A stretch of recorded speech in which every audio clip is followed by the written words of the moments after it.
എൻ്റെ പ്രിയപ്പെട്ട pet parents, നിങ്ങൾ എനിക്കെന്നും പ്രിയപ്പെട്ടവരാണ്. കാരണം ഞാൻ ജീവന് തുല്യം സ്നേഹിക്കുന്ന നായ്ക്കളെയും പൂച്ചകളെയും പോറ്റുന്നവരാണ് നിങ്ങൾ. അതുകൊണ്ട് തന്നെ നിങ്ങളെനിക്ക് വളരെ പ്രിയപ്പെട്ടവരാണ്. ചൂടുകാലം വരികയാണ്. ജനുവരി മാസം കഴിയാറായി.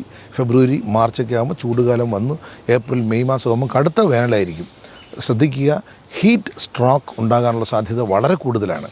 അതായത് നമ്മുടെ ഡോഗ്സിൽ 2 തരം സ്കള്ളുണ്ട്. ഒന്ന് ബ്രാക്കിസെഫാലിക്, മുഖം ചപ്പിയ ബ്രീഡുകൾ, pug, shih tzu, bull mastiff, French bulldog, അങ്ങനെ ഒരുപാട് ബ്രീഡുകളുണ്ട്. മുഖം ചപ്പിയ ബുൾഡോഗ്, അങ്ങനെയുള്ള ഈ ബ്രീഡുകൾക്കെല്ലാം ബ്രാക്കിസെഫാലിക് ബ്രീഡുകൾ എന്ന് പറയും.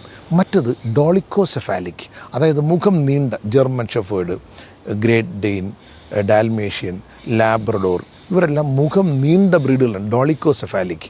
അപ്പോൾ മുഖം നീണ്ട ബ്രീഡുകൾക്ക് ഈ ശ്വസന സമ്പ്രദായത്തിൽ എത്ര നല്ല ആംബിയൻ ടെമ്പറേച്ചർ, അന്തരീക്ഷത്തിൽ ഊഷ്മാവ് കൂടുതലാണെങ്കിൽ കൂടെ ആ ഊഷ്മാവ് ശ്വസിക്കാൻ നേരത്ത് അത് മൂക്കിൻ്റെ ഉള്ളിലേക്ക് കയറി മൂക്കിൻ്റെ അകത്തൂടെ പോകുമ്പോൾ ആ വായു ഹ്യൂമിഡിഫൈ ചെയ്യപ്പെടുന്നു.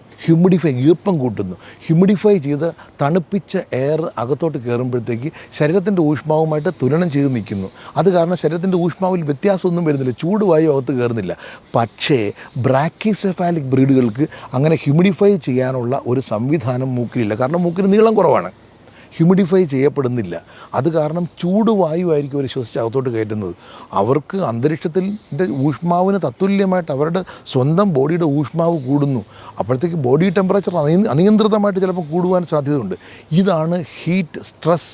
അത് കൂടി ഉണ്ടാകുന്ന കണ്ടീഷനാണ് ഹീറ്റ് സ്ട്രോക്ക് എന്ന് പറയും. അപ്പോൾ ഹീറ്റ് സ്ട്രെസ്സും ഹീറ്റ് സ്ട്രോക്കും ഈ ബ്രാക്കിസെഫാലിക് ബ്രീഡുകൾക്ക് ഉണ്ടാകാനുള്ള സാധ്യത വളരെ കൂടുതലാണ്. പ്രിയപ്പെട്ടവരെ, ഈ വേനൽക്കാലത്ത് വളരെ ശ്രദ്ധിക്കണം. നിങ്ങളുടെ ബ്രാക്കിസെഫാലിക് ബ്രീഡുകളെ യാതൊരു കാരണവശാലും വെയിലത്തോ ചൂടുള്ള സ്ഥലങ്ങളിലോ കൊണ്ട് കെട്ടിയിടുവാനോ നടത്തിക്കുവാനോ ഒരിക്കലും ശ്രമിക്കരുത്. ഹീറ്റ് സ്ട്രോക്ക് ഉണ്ടാക്കുവാനുള്ള ഞാൻ ഒരുപാട് ഹീറ്റ് സ്ട്രോക്ക് കണ്ടിട്ടുണ്ട്. ഹീറ്റ് സ്ട്രോക്ക് ഉണ്ടാകാനുള്ള സാധ്യത വളരെ കൂടുതലാണ്, വളരെ സൂക്ഷിക്കേണ്ടിയിരിക്കുന്നു. ഇനി അതുപോലെ തന്നെ ഡോളിക്കോസെഫാലിക് ബ്രീഡുകൾക്ക് പോലും ഹീറ്റ് സ്ട്രോക്ക് ഉണ്ടാകാറുണ്ട്. അനിയന്ത്രിതമായ കൂടുതൽ ചൂടുള്ള സ്ഥലങ്ങളിൽ പോവുകയാണെങ്കിൽ ഡോളിക്കോസെഫാലിക് ആയിട്ടുള്ള ബ്രീഡുകൾക്ക് പോലും ഹീറ്റ് സ്ട്രോക്ക് ഉണ്ടാകാനുള്ള സാധ്യതയുണ്ട്.